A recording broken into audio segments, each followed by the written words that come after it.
We're going to start with a voicemail today. What is it called when you climb a mountain? Traverse? Scale. That's it. Okay, today we are going to be talking about organization. When I get excited, that microphone gets hit. Cleansing your aura. I'm like taking away that drama. I'm washing you of it.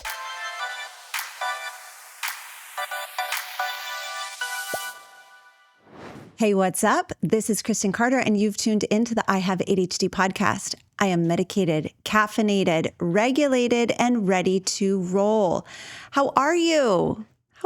Come in, get cozy.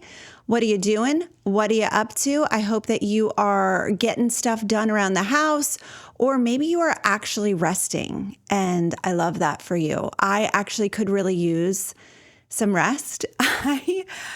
I realized in the last couple of weeks that it's been quite some time since I've taken true time off.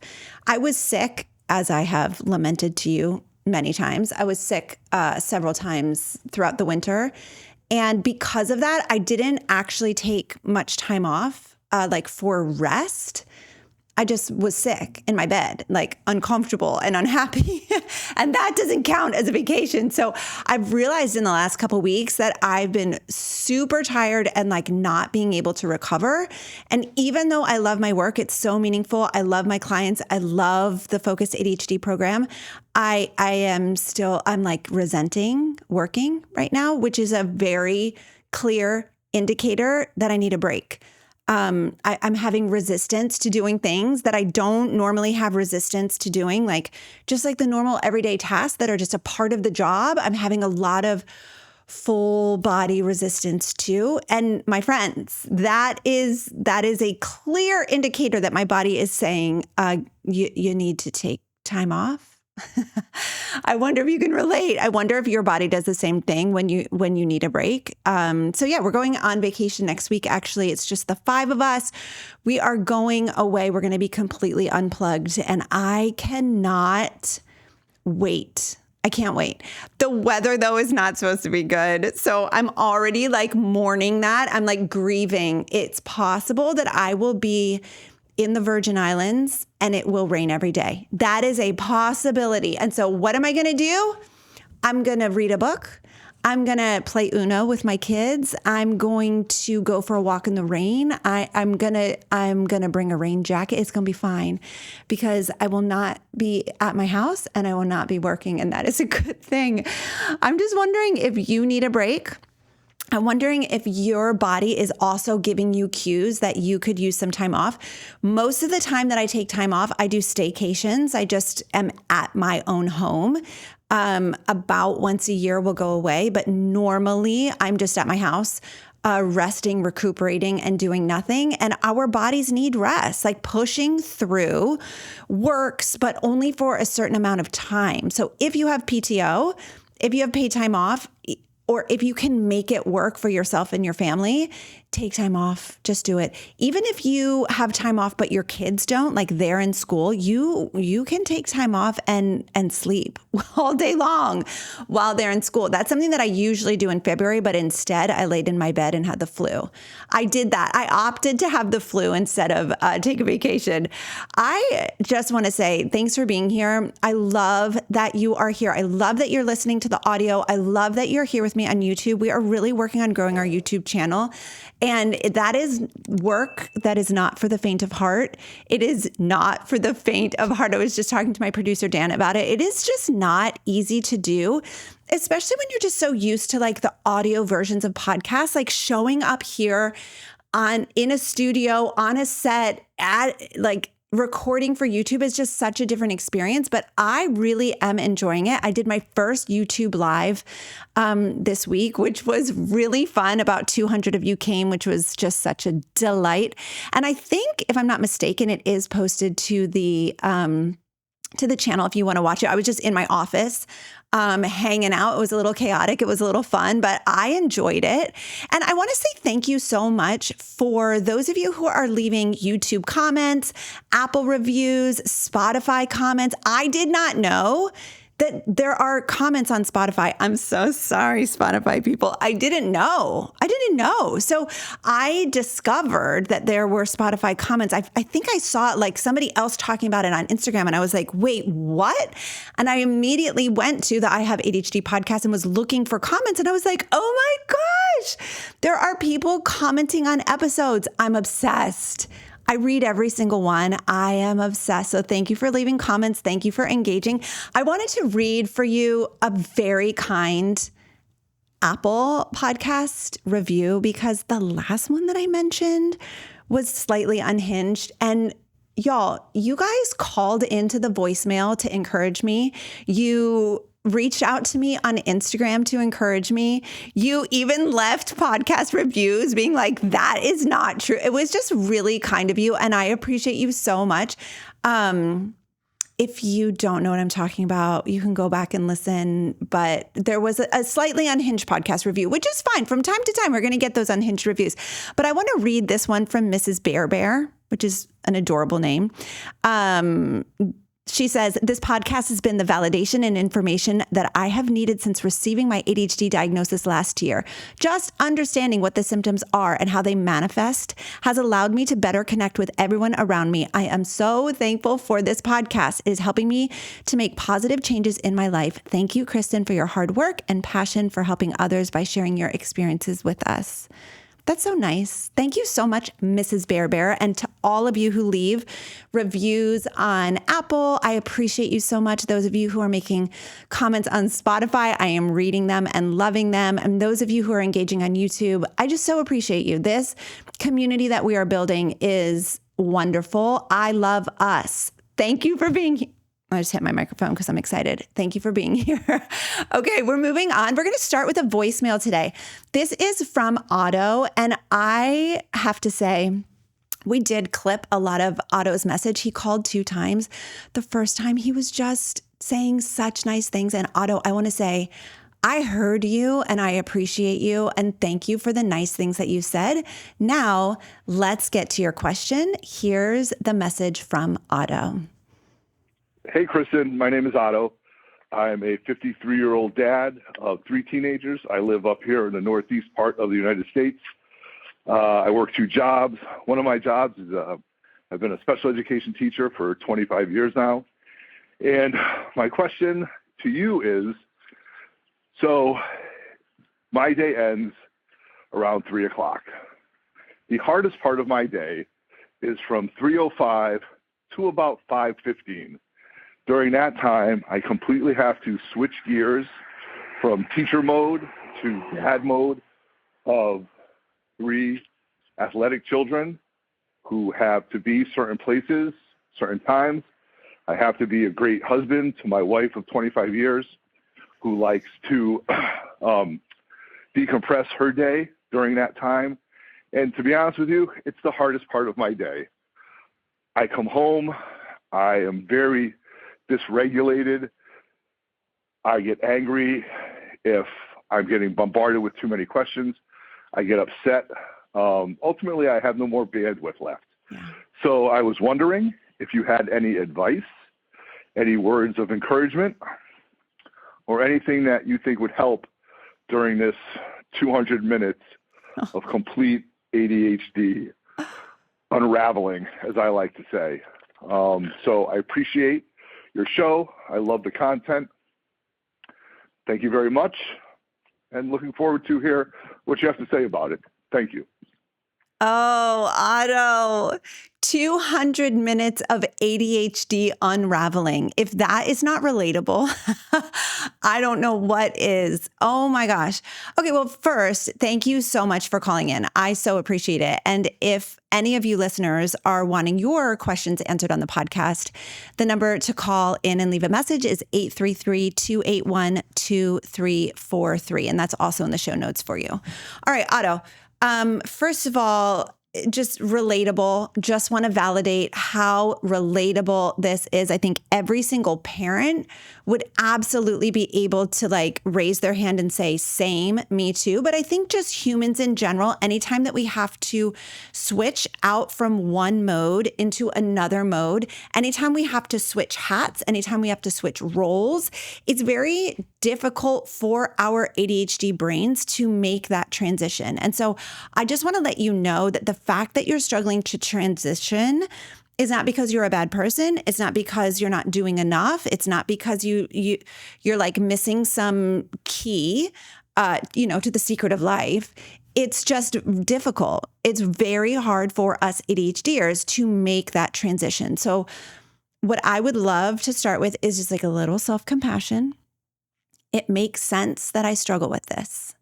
It makes sense that this is really difficult for me. It makes sense that this is not easy. It makes sense that like I want to cry or scream or curse or yell. It makes sense. Oh, like you have no more bandwidth. You've already worked a full day.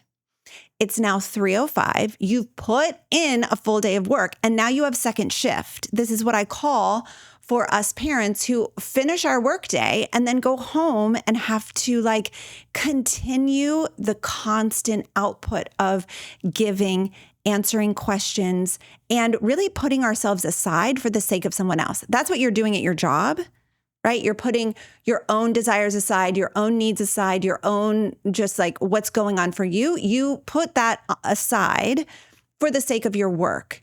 And then you get home and you're putting that aside for the sake of your kids. That doesn't end, and that's difficult.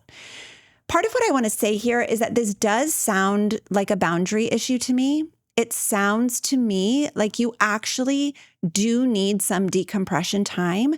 It sounds to me like for the good of yourself, but also for the good of your family, carving out some time for you to decompress would be extremely helpful. And you've already indicated that this is something that your wife is doing, which good on her. That's wonderful.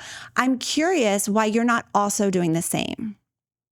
I'm curious why this is not like a shared thing. If one of you has to be engaged, could it be that you take shifts? Could it be that you do it every other day? Totally like validate your wife's need to decompress during that time, 100%. I also want to bring to your attention that it's very clear that you need to decompress during that time as well. And I'm curious why. Oh, this is interesting. Gosh, I wish I was coaching you right now. I'm curious why you're not taking up a little bit more space here. I'm curious why you're not saying, hey, wife, I love you so much. I totally know that you need to decompress. I also need to decompress. So how can we make it work?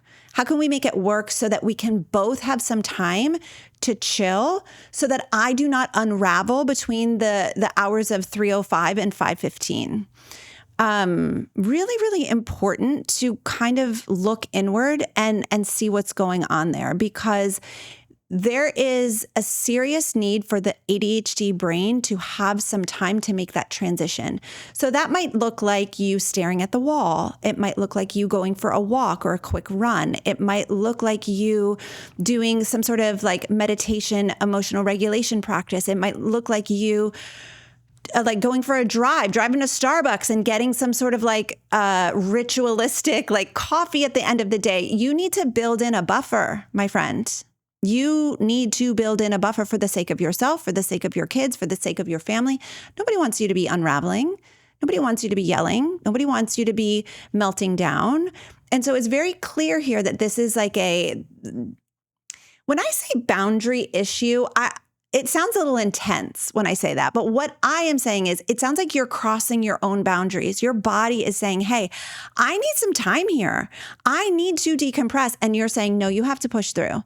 No, you don't get to decompress. No, we have to self-sacrifice for the sake of others. But the thing is that's having some negative consequences, not only for you, but I'm guessing also for the family when you do kind of have those meltdown moments. So what I would do if I were in your place would be to have a very open and honest conversation with my partner about like, I want to meet your needs in this, but I also have needs that I need to bring to the table. And how can we both work together to make sure that there's like a more of a balance here? And then the other thing that I would do, if possible, I would try to make it possible, is your workday doesn't end at 3:05. I would say that work changed your workday and it now ends at 3:45. And you need that 35 minutes to just maybe even just sit in your car. You need that 35 minutes to make that transition. Like, take an allotted amount of time to just transition and get yourself into dad mode so that you can function at the level that you want to, so that you can show up for your family the way that you want to, so that you can show up for your wife, for your kids, and for yourself the way that you want to. I hope this is helpful. I think this is something that we really, really struggle with. And I sense that you really love your wife and want to meet her need for decompression here. And I just want to continually put in front of you your own need for decompression. So how can we make that work? I would love to hear an update. If you want to spend a couple weeks like working on this, and then if there are any changes, if there are any like positive things that you've been able to incorporate, I would love to hear back from you. Otto, thanks so much for calling in. And again, if you, listener, want your question answered, call 833-281-2343. All right, we're going to switch gears here, and I want to let you know about a free class that I'm teaching on June 16th. One of the things that I've seen in ADHDers persistently in the last 6 years that I've been working with adults with ADHD exclusively is that adults with ADHD struggle with self-trust. They struggle a ton to trust themselves. They're riddled with self-doubt. And I want to know, do you want to stop second guessing yourself? Do you want to start trusting your own brain? If you say things like, I don't trust myself to follow through, I keep sabotaging my own progress, I wish I could just believe in myself or know that like I'm going to do what I say I'm going to do. Like I'm going to say I'm going to do something and I trust myself to follow through on that. If that sounds like you, this free class is for you. It's called The 3 Pillars of Self-Trust. It's Monday, June 16th at 1 p.m. Eastern. You can go to the website ihaveadhd.com/free class to register.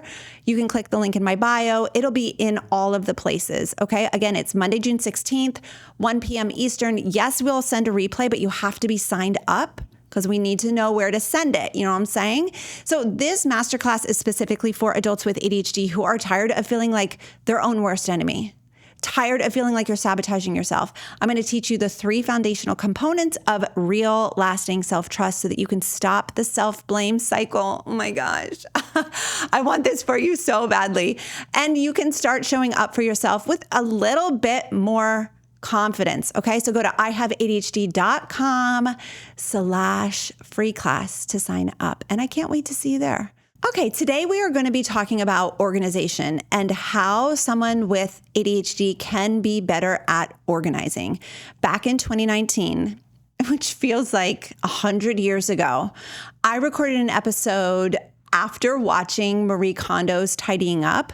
Do you remember that show on Netflix? I was so angry with that entire show. And I recorded like a very fiery podcast episode. It was my 4th episode ever. So if you want to go back and listen to 2019 Kristen Carter, before she knew she was a coach, before she knew she was going to be working exclusively with adults with ADHD, all of my growth will be on full display. Yeah, it's episode number 4 at the very beginning of 2019. And since then, I've learned so much. I've learned so much more about not just about ADHD, but about trauma and emotional regulation and how those 3 things, ADHD, trauma, and emotional regulation, intersect. And so today's episode is like an updated, completely new take on organization for the ADHD brain. And our ADHD brains really struggle with organization because it's literally one of our deficient executive functioning skills. It's in a group, like a cluster group of organization, prioritization, and planning. And those three things are in this like cluster of, an executive function that is deficient for most of us. And that's hard. That's real hard. Not only is this very hard for us, but we also struggle with emotional regulation and task initiation, which are two extremely important skills when it comes to wanting to organize. And not only that, but many of us grew up in cluttered, chaotic households. I wonder if you could think back to your childhood and just remember like what your home was like, what the piles were like, what the shelves look like. Was it hard to find things in your home? Was it easy to find things in your home? You can also think about like, did you move a lot? Did you have a parent, like maybe your parents split up, or maybe you had a parent that passed away? All of those experiences that kind of impact where we live and the stuff that we have, it really affects our ability to organize. And I just want to start off by saying that if you live in a cluttered environment, that's not a sign of laziness. It's not a sign of failure. Your home is not a reflection of your worth. People who have clean homes are not better than people who have cluttered homes. Clutter is not moral. Clutter is not a moral issue. It does not make someone good or bad. It's just stuff. It's neither good nor bad. Okay? Your home may look like an Instagram, content creator, or your home may be something that you actually hide from the world. And either way, you can still be a good person. You can still be a person who is wonderful and giving and kind and loving and a great parent and a great partner and just a great human in general. Okay. So again, the clutter that you may see in your home, it's not a sign of laziness. It's not a sign of failure.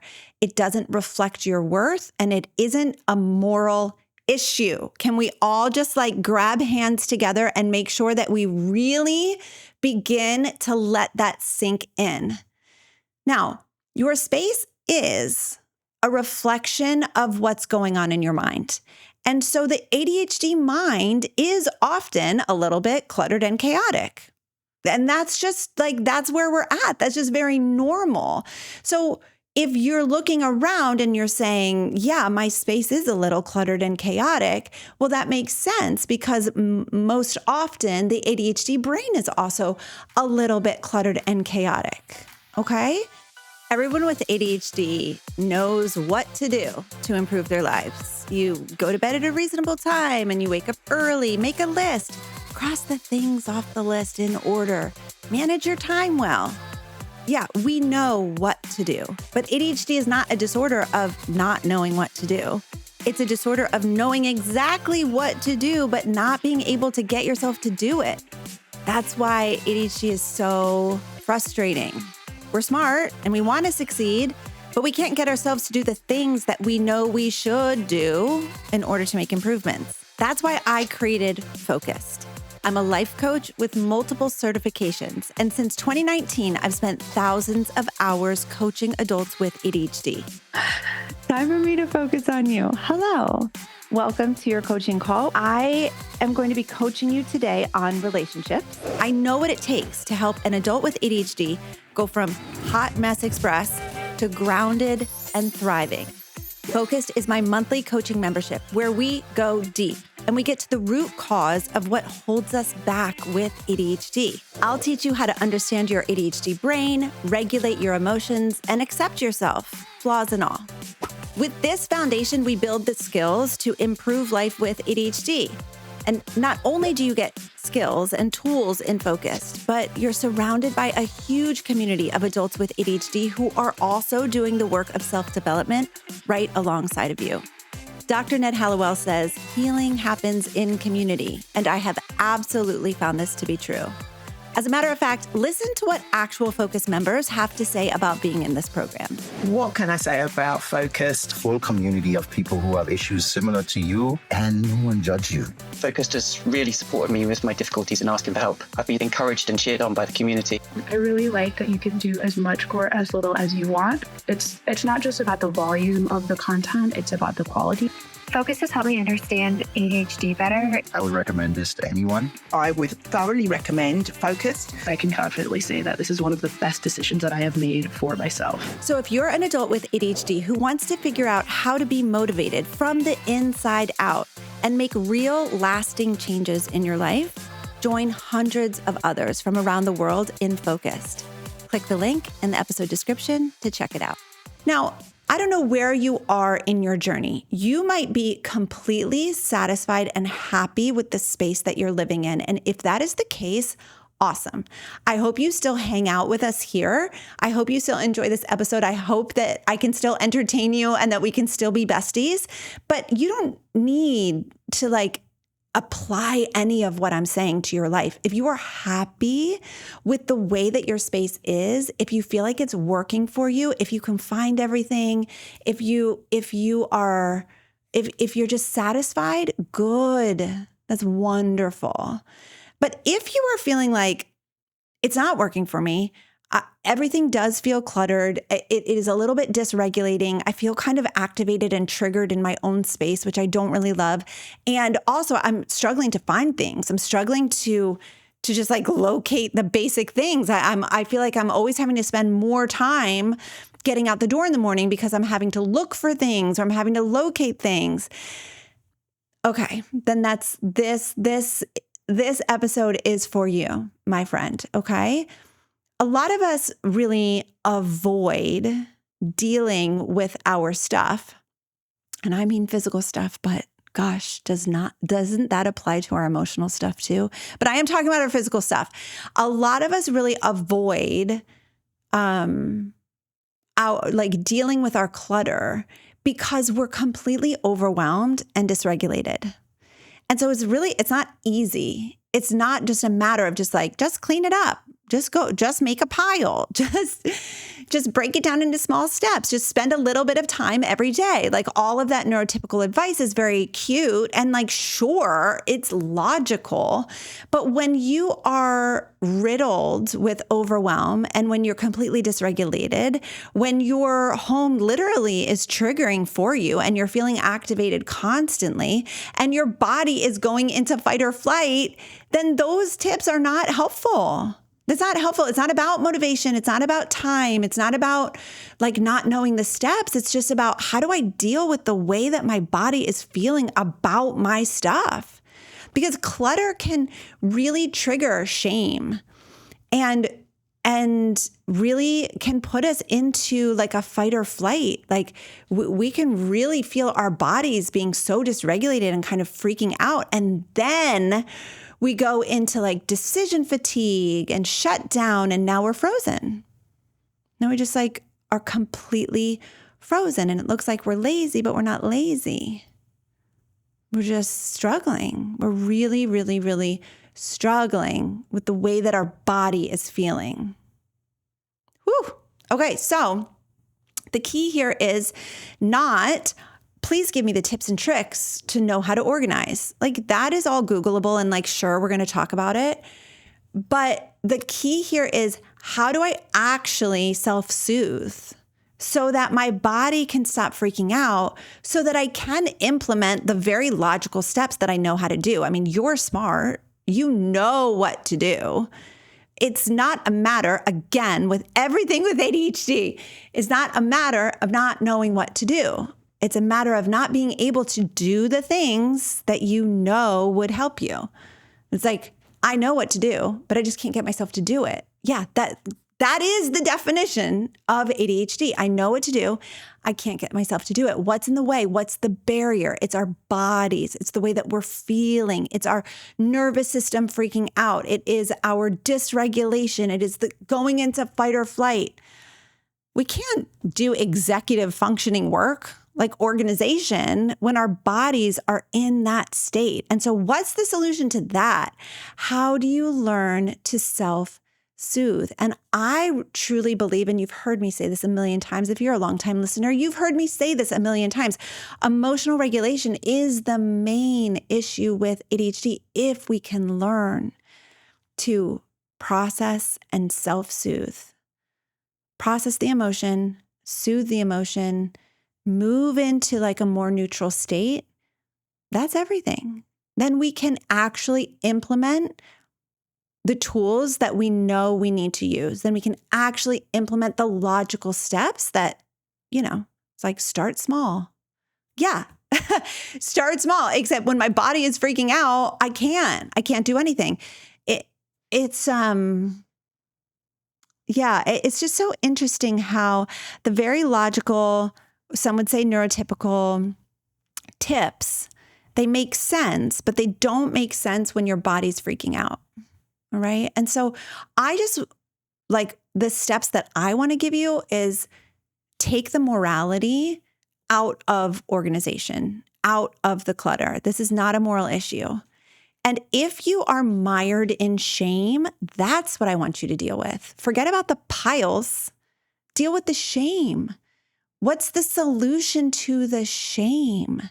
So that might look like working with a trauma-informed therapist. That might look like joining my focused ADHD coaching program. That might look like going on YouTube and finding free resources to deal with shame, including a really recent episode that I just recorded and released on shame.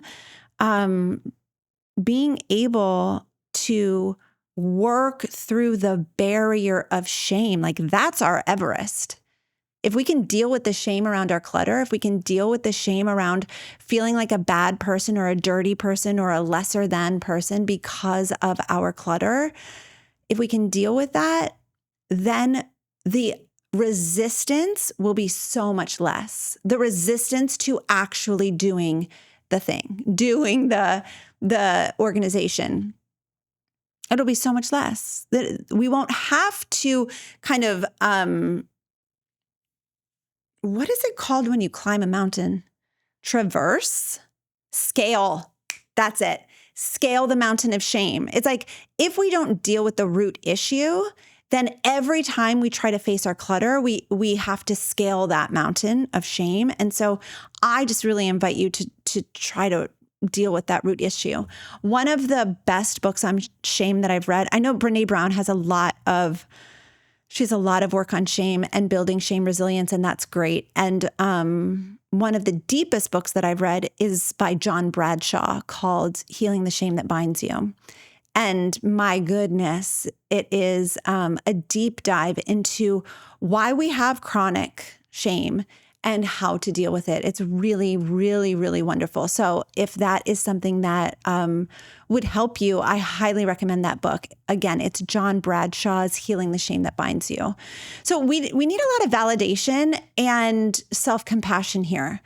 Validation and self-compassion, okay? Because for many of us, now let's talk about like how you grew up, what your experience of your stuff is. For many of us, for our parents actually, let's start there. For our parents, stuff was safety, right? So if you think about like your grandparents and your parents, my grandparents lived through the Great Depression and World War II. That's a lot of trauma. And they were impoverished. They did not have any money. And so the way that my parents were parented was much more like keep your stuff equals safety. And I wouldn't say there was like a hoarding tendency, but there was definitely an emotional connection to stuff. And then, I was raised in that environment. And if you can kind of think through generationally your family's relationship with their stuff, that might give you a lot of clarity on why it is either easy or hard for you to keep things organized and get rid of things that are like broken. That's one of the things that I see in so many of us is like a resistance to get rid of things that you don't even use. A resistance to throw things out that are broken, a resistance this like feeling like I have to keep it. And so it's just an interesting thing that I just want to bring to your attention, because that can really impact our ability to organize. If we have a shit ton of stuff everywhere, it really makes it hard to stay organized, because you can't organize when there is just an overabundance of stuff everywhere. It's much easier to organize if you just have the things in your home that you use every day, that are useful to you, that you love, but definitely more of like a minimal approach, or an approach of just like utilitarian, like keeping the things that you use and love.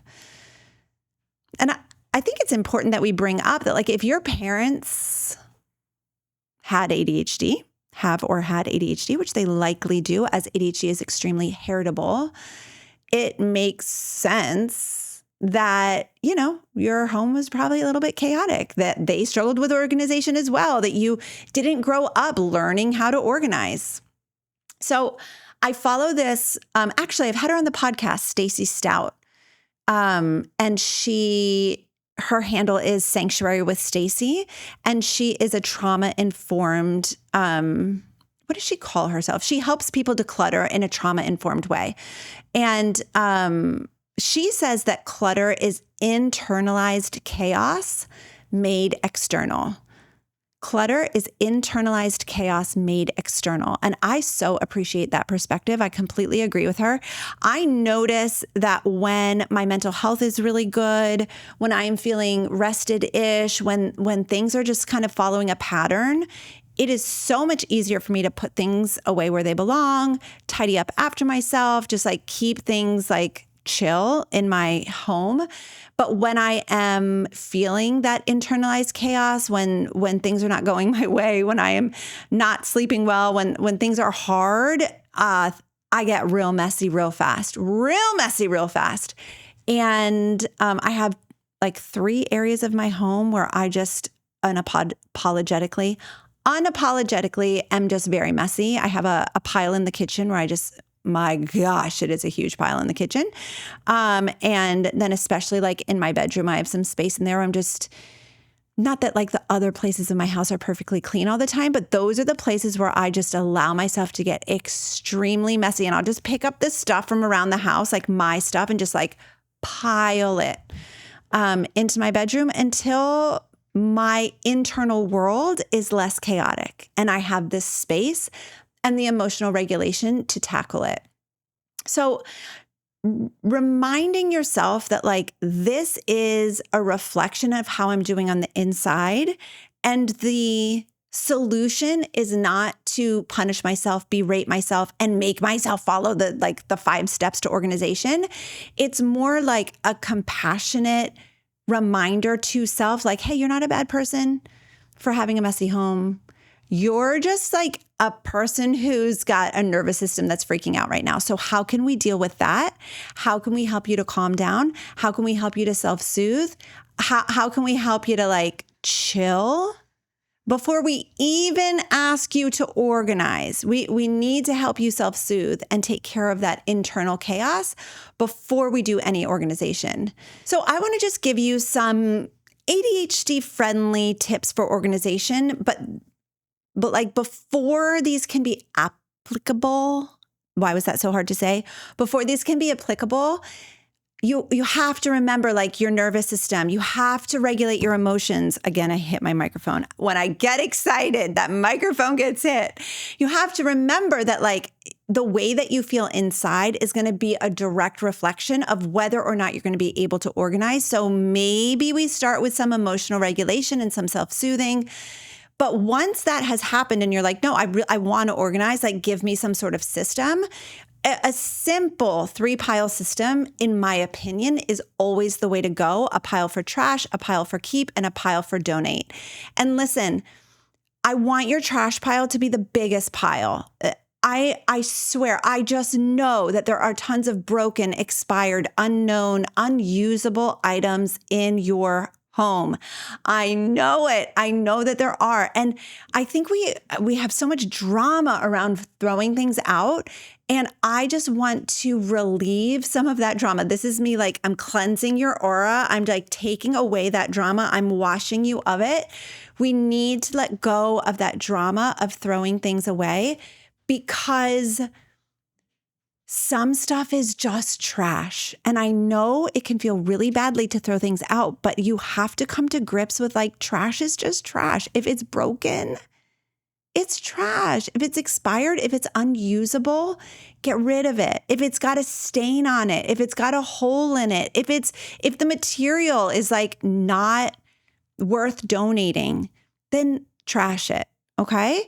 Now we're going to donate the things that are in great condition, not good condition. We're donating things that are in great condition that you no longer need. But here's the thing. We're not donating trash. We're not donating anything that you wouldn't wear, We're not donating, like we're not giving people who are in need trashy things. We're making sure it's in great condition. Then of course, a keep pile. But here are the things, I do have some criteria for things that you're going to keep. You have to love it. You have to love it. It's not just like, it's okay. It's like, no, it actually sparks joy. I love this. You have to love it. It has to work. You've had to use it. Like you're going to use it. Either you've used it last year or you're going to use it this year. You have a specific intention. You know what it's used for. You know when you're going to use it. And lastly, you need to know where it goes. You need to have a spot for it. If you don't have a spot for it, you need to create a spot for it. Because if you don't create a spot for it, it's going to go on the floor. It's going to go on the counter. Like, where does it actually go? Some of the things that do spark joy for you, you might not have a place for. And so those you might consider getting rid of. Okay. When I recorded the episode in 2019, gosh, I was just a little baby podcaster. And I just didn't know much at all. And I also didn't know much about trauma. I didn't know much about how difficult it is for those of us with ADHD to let things go. And so I think I was a little callous about it. And I was just like, throw it all out. Who cares?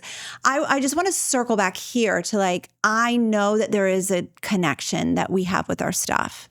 And I know that it can be very dysregulating to get rid of things. And I know that it can feel like we're doing something wrong. And I know that we keep things because other people expect us to.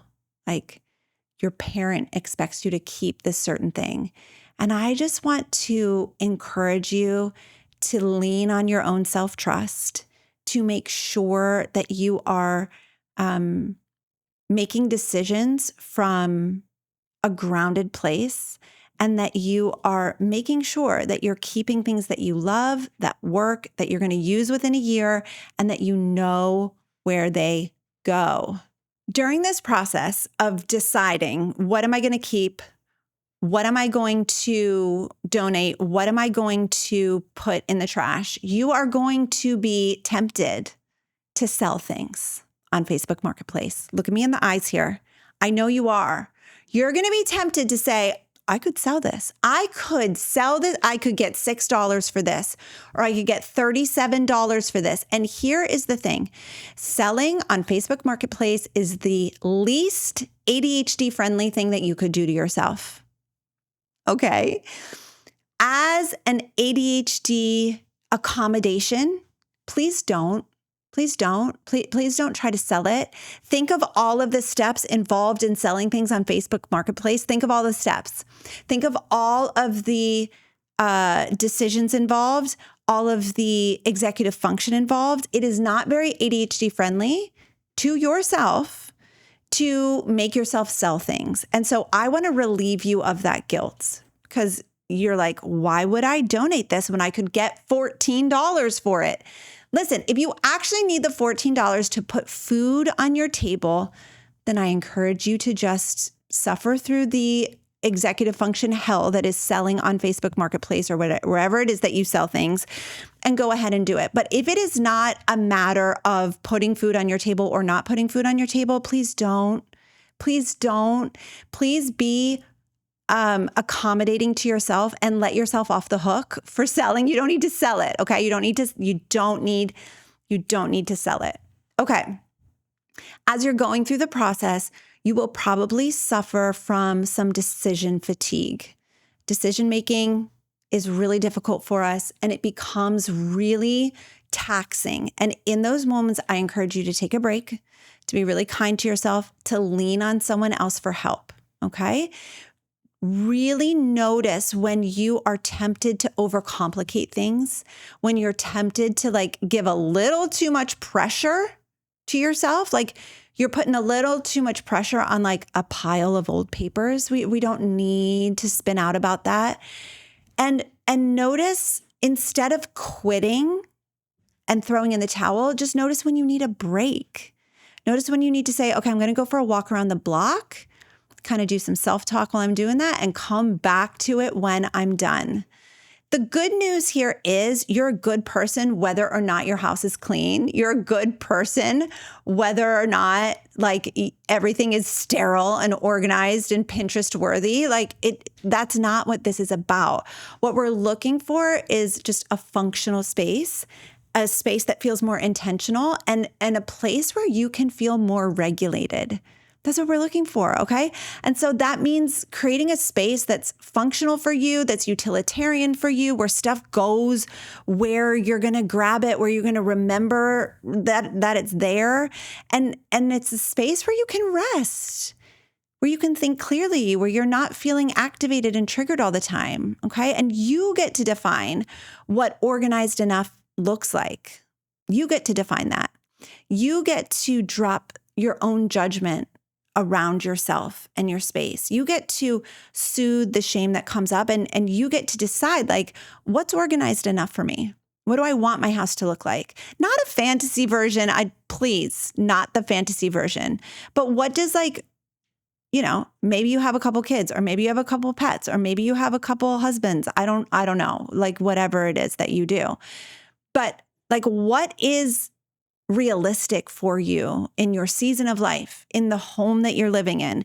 When we lived in a very small home, we lived in a home that was 1,700 square feet, and we had 5 people living there. And for us, that was small. That was a very small space for us. And it was impossible that it was organized all the time. It just wasn't going to be. It was a small space. And we had growing kids, and they came with a lot of stuff, and like, it just wasn't going to be organized all the time. So being realistic about the season of life that you're in, and like, just like the reality of your home, the reality of who's living there, that's going to be really, really important. This is a skill that can be developed. Okay. Again, you're not lazy. You're allowed to take one drawer at a time, one pile at a time, or not do anything. Okay. I love you either way. You're a good person either way. It doesn't matter. If it's too hard, if it's too dysregulating, pause, do some deep breathing, put on one of my podcasts on emotional regulation and walk through some of those emotional regulation tools. That's the work, is keeping your body regulated, not your home organized necessarily. It's keeping yourself grounded and regulated. Okay, my friends, I hope this was helpful. If you want more specific help with organization, this is something that we talk about in Focused constantly. So go to ihaveadhd.com/focused to learn more about my ADHD coaching program and how I help adults with ADHD. But in the meantime, I really hope that you feel more relief, that you feel more grounded, that you feel more regulated in your own space. And I can't wait to talk to you next week. I'm going to see you then. Bye.